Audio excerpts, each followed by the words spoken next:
গল্পটি শুরু হয়েছিল একটি দুর্ঘটনা দিয়ে। একটি ছেলে একটি বাচ্চাকে বাঁচাচ্ছিল, কিন্তু ছেলেটি বাচ্চাকে বাঁচাতে যেয়ে ট্রাকের নিচে চাপা পড়ে ঘটনাস্থলেই মারা যায়। একটি ছেলেকে দেখানো হয়েছে, তার নাম ইউসুফ। ইউসুফ গল্পের প্রধান চরিত্র। তখন সে মৃত ছেলেটির কাছে এসেছিল। তখন সে জানতে পারে যে ছেলেটি মারা গেছে।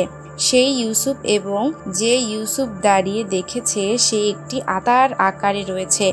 এরই মধ্যে ইউসুফের বন্ধু এখানে আসলো। যখন তাকে অ্যাম্বুলেন্সে নিয়ে যাওয়া হচ্ছিল, তখন মেয়েটি কাঁদতে থাকে এবং তাকে ডাকতে শুরু করে।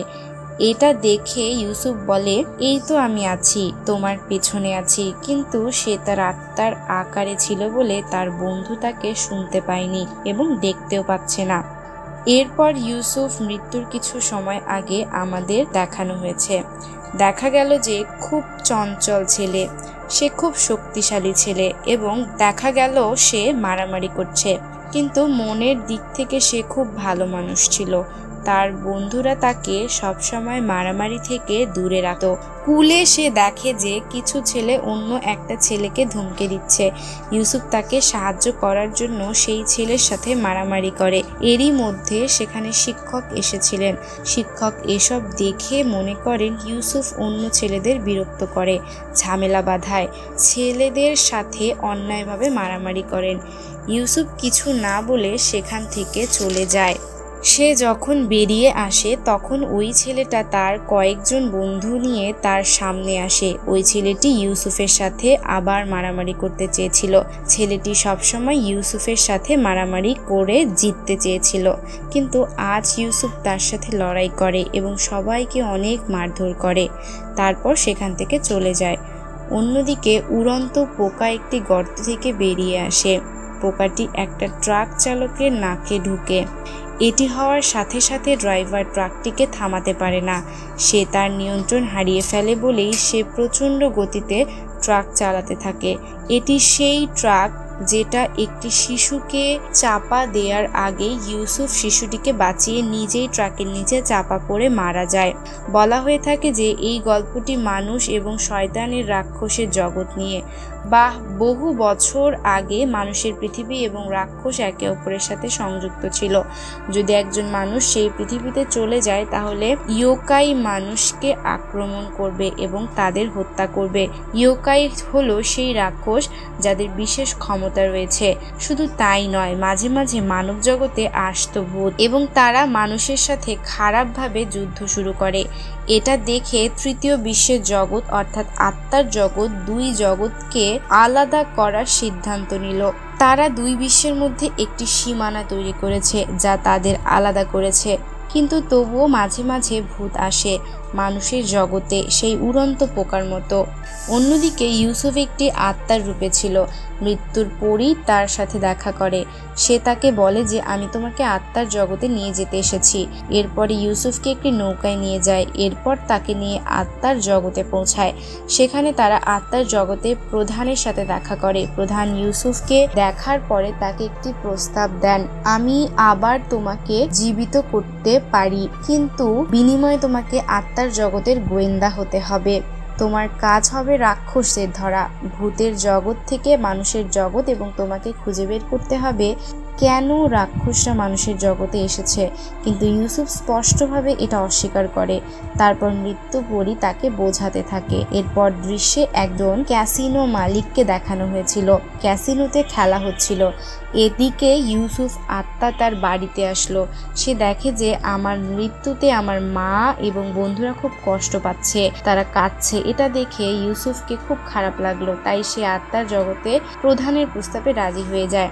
অন্যদিকে যে ছেলেটির জন্য ইউসুফ মারামারি করছিল সেই শয়তান ছেলেরা তার সাথে আবার ঝামেলা করছে, কিন্তু তখন একটা রাক্ষস পোকা তার কানে ঢুকে যায়। তখন সেই ছেলেটিও রাক্ষস হয়ে নিজের নিয়ন্ত্রণ হারিয়ে ফেলে। সে সেই ছেলেদের সাথে মারামারি শুরু করে। সে তাদেরকে বাজেভাবে মারতে থাকে।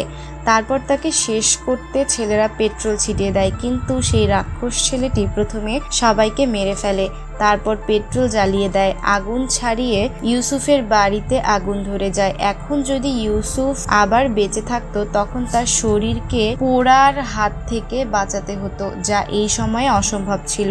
তাই সে আত্মার প্রধানকে বলে যে আপনি যা বলবেন আমি তাই শুনবো, আমাকে এই কঠিন পরিস্থিতি থেকে মুক্তি দিন। তারপর প্রধান ইউসুফকে আবার পুনরুজ্জীবিত করে। ইউসুফ রাক্ষস ছেলেটিকে থামাতে যায়, তাকে তার থেকে রাক্ষস বের করতে হবে। ইউসুফ ছেলেটির কাছে পৌঁছায়। ছেলেটি ইউসুফের উপর আক্রমণ শুরু করে। ইউসুফকে দেখে ছেলেটির ভিতর রাক্ষস পোকা ঘুরে বেড়াচ্ছে। সেটা দেখে ছেলেটিকে খুব কুৎসিত দেখাচ্ছিল। পোকা বের করার সময় ইউসুফ তার ক্ষমতা দিয়ে ছেলেটিকে আক্রমণ করে। সে রাক্ষস ছেলেটির মুখে খুব জোরে আঘাত করে।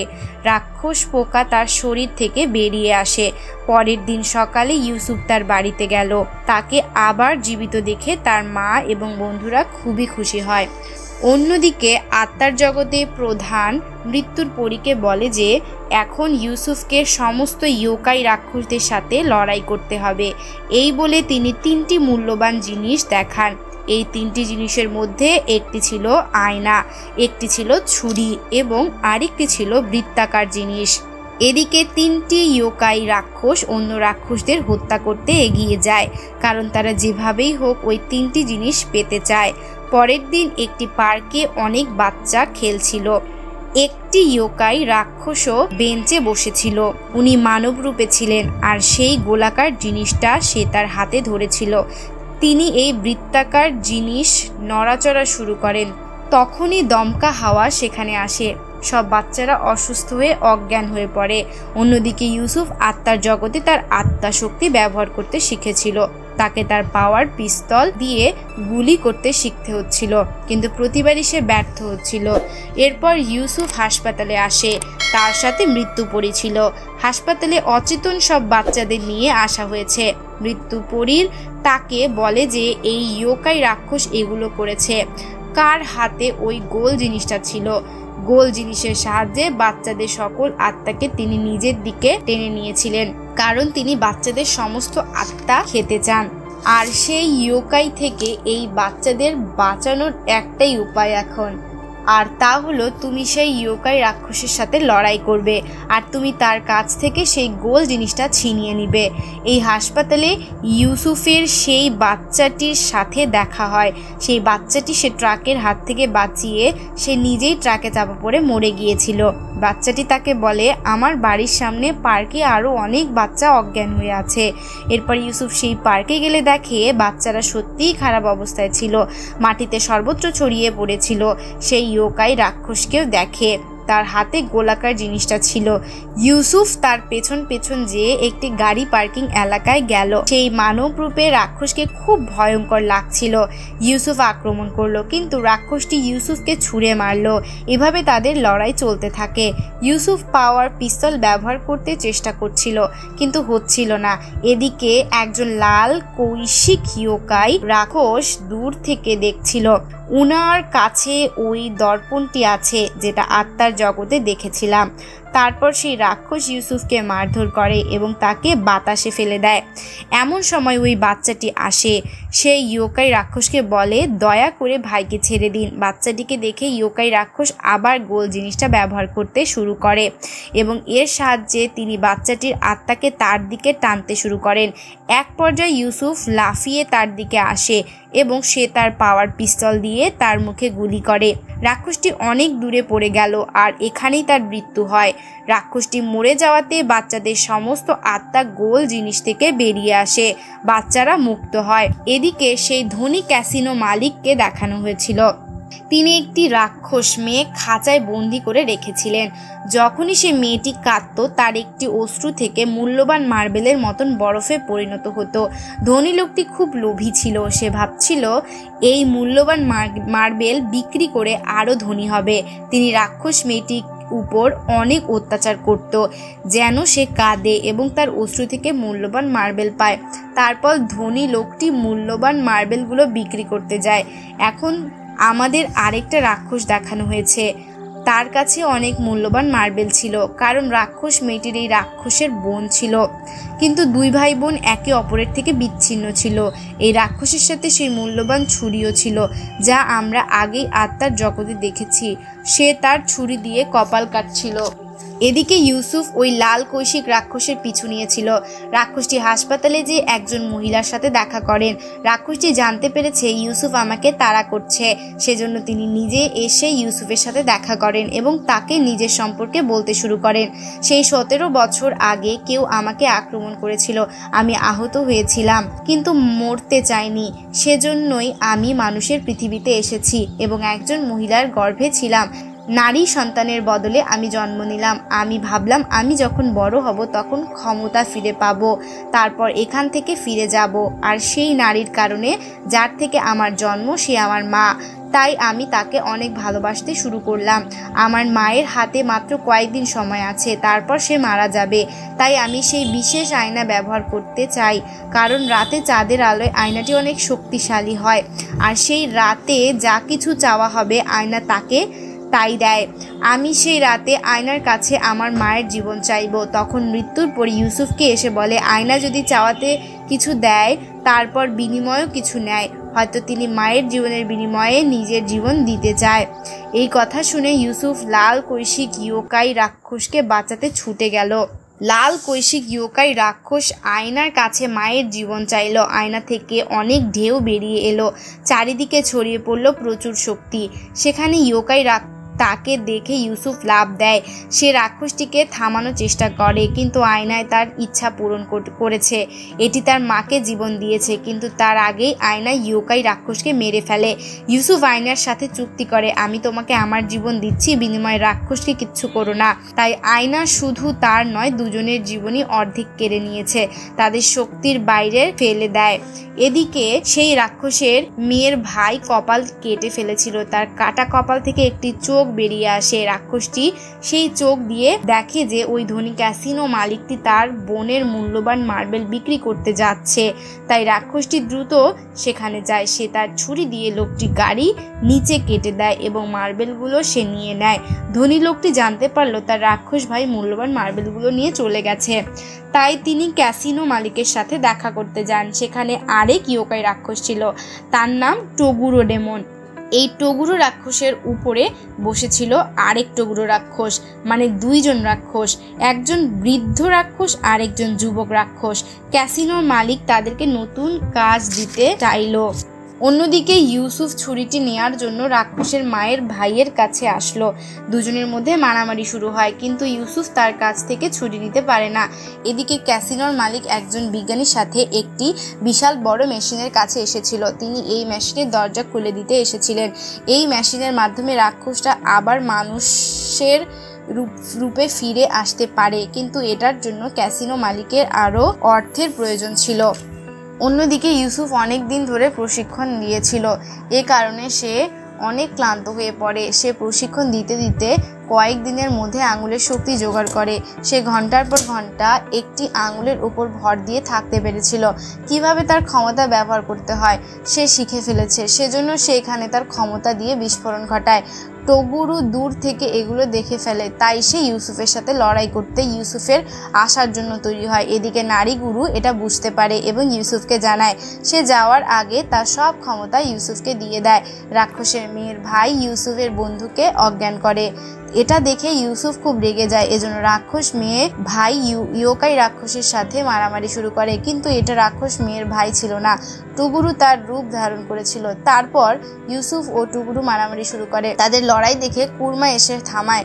তখন সে বলে, এসব আমাদের শত্রুর চালাকি, তারা আমাদের একে অপরের সাথে বিবাদ লাগিয়ে দিয়েছে, সেজন্য এখন আমাদের সকলকে তাদের বিরুদ্ধে লড়াই করতে হবে। তাই সবাই তারা একত্রে শত্রুদের বিরুদ্ধে লড়াই করতে গিয়েছিল।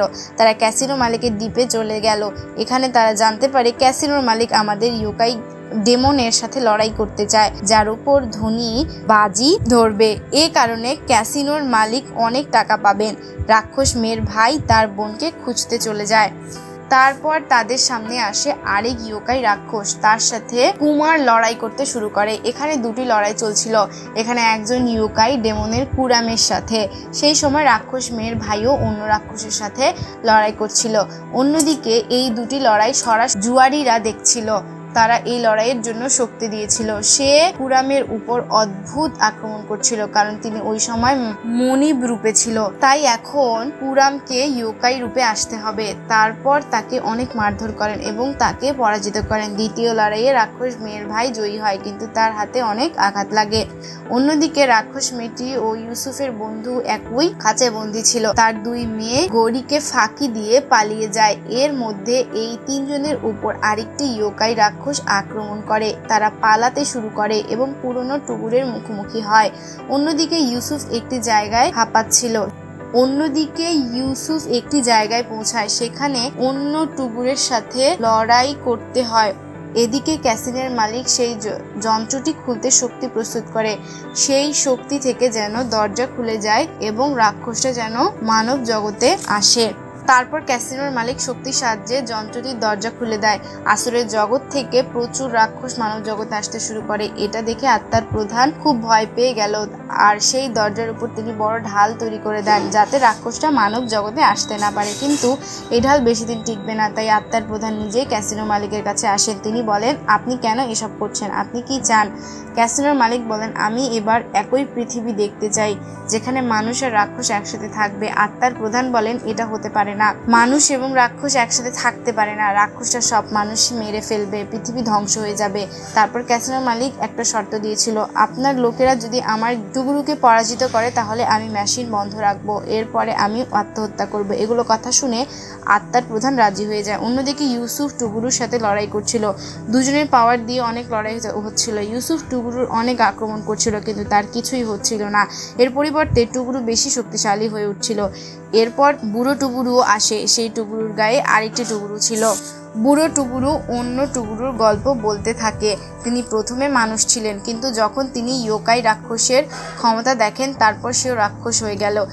এখন টুগুরু এত শক্তিশালী যে সে তার সামনে কাউকে দাঁড়াতে দেয় না। এবার ইউসুফ ও টুগুরুর সাথে তুমুল লড়াই চলে। ইউসুফ তার পাওয়ার পিস্তল দিয়ে টুগুরুর আক্রমণ করে। সবশেষে ইয়োকাই রাক্ষসের শরীর টুকরো টুকরো হয়ে যায় এবং এইভাবে টুগুরুর খেলা শেষ হয়। এরপর রাক্ষস মেয়েটির ভাই কুমারকে সেই ছুরিটি দেয়। এইভাবে তারা ক্যাসিনো মালিকের সব ইয়োকাই রাক্ষসদের মেরে ফেলেছে। তাই ক্যাসিনোর মালিক তার প্রতিশ্রুতি অনুযায়ী মেশিনটি বন্ধ করে দেয় এবং নিজেও আত্মহত্যা করেন। রাক্ষস মেয়েটি তার ভাইয়ের কাছে আসে, আর এভাবেই হারানো ভাই বোন নিজেদের খুঁজে পায়। আর গল্পটি এখানেই শেষ হয়।